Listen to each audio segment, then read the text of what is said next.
Hamlet Broken Down, Act 1, Scene 1, lines 70 to 125. Horatio just spoke of the strange appearance of the ghost and the upheaval to the state. On that same note, Marcellus talks about the night and day bustle wearing everyone out. And Marcellus asks, what does it all mean? Tell me, he that knows, why this same strict and most observant watch so nightly toils the subject of the land? Meaning, why are the subjects of this land up at night on guard duty? And why such daily cast of brazen cannon? Meaning, why are we producing or manufacturing cannons every day? And foreign mart for implements of war. Meaning, why are we trading or purchasing military equipment? Why such impress of shipwrights?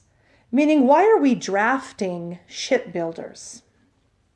Whose sore task does not divide the Sunday from the week. Meaning that the shipbuilding is going on even on Sundays. What might be toward, meaning what is coming, that this sweaty haste doth make the night joint laborer with the day? Meaning, why are we all working around the clock? What's going on? Horatio then says that he can explain why all of this is going on. And it is because of something like a cockfight that happened between the King of Norway and the King of Denmark. And we are talking about the father kings. The father king of Norway, named Fortinbras, dared the father king Hamlet of Denmark to a combat. And why? Because Fortinbras was so competitive against Hamlet. Fortinbras was pricked on or spurred on by a most emulate pride. And what is emulate pride? It is a competitive desire to outdo or to excel. Our heavyweight boxers of the world are like this. They are spurred on by a most emulate pride. And who won this combat? Father Hamlet did, and Father Fortinbras lost. And with the loss of his life, Fortinbras lost land that he held possession of. And this was done by a sealed compact, or a contract that each side agreed to, which was ratified by law and the rules of combat. And the text reads, moiety competent, meaning an equal portion of land was staked by King Hamlet, which would have gone to Fortinbras had he won, as carried out by the contract's design. But Fortinbras lost, so his fell or went to Hamlet. Denmark won all of the lands designated in the contract. So Fortinbras's son, young Fortinbras, of unimproved or untested metal, hot and full, now dares Denmark again to another combat, to win back the lands his father lost.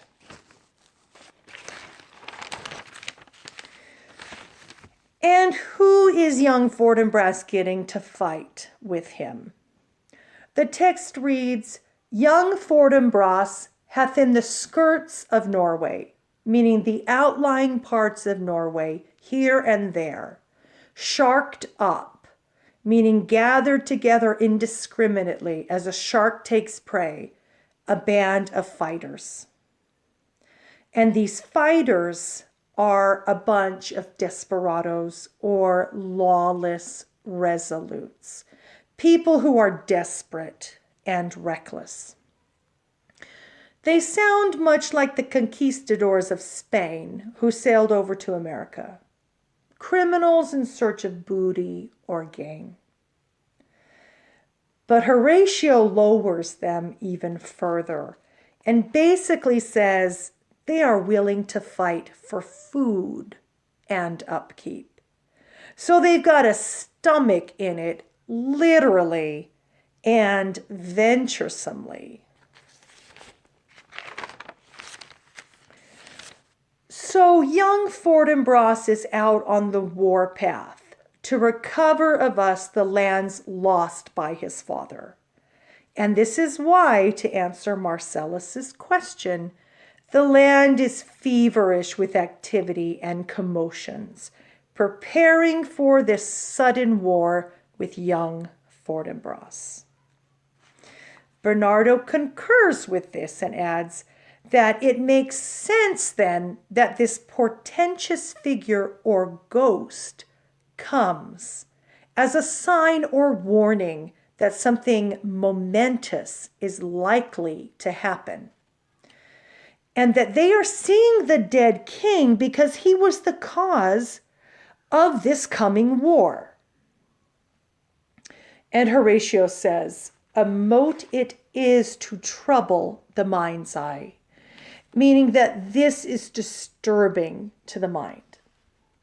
And Horatio adds that when Rome was going through an upheaval, a little before Julius Caesar was assassinated, the dead also walked the night. The graves stood tenantless. The graves were empty. And the sheeted or shrouded dead did squeak or gibber in the Roman streets as stars with trains of fire. Stars with trains of fire are comets. So the dead walked the streets like comets with dews of blood.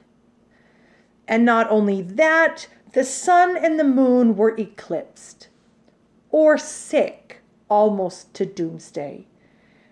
Meaning that in Revelations, Christ's return to earth on Judgment Day or Doomsday would be accompanied by eclipses of the sun and the moon. So the sun and the moon eclipse are signs or precursors of feared events. They are harbingers of fate. If you see them eclipsed, they are the prologue to disaster. And so Horatio says, the heavens, the sun and the moon eclipsed, and the earth with walking dead are signs of disaster unto our climatures, or our region and countrymen.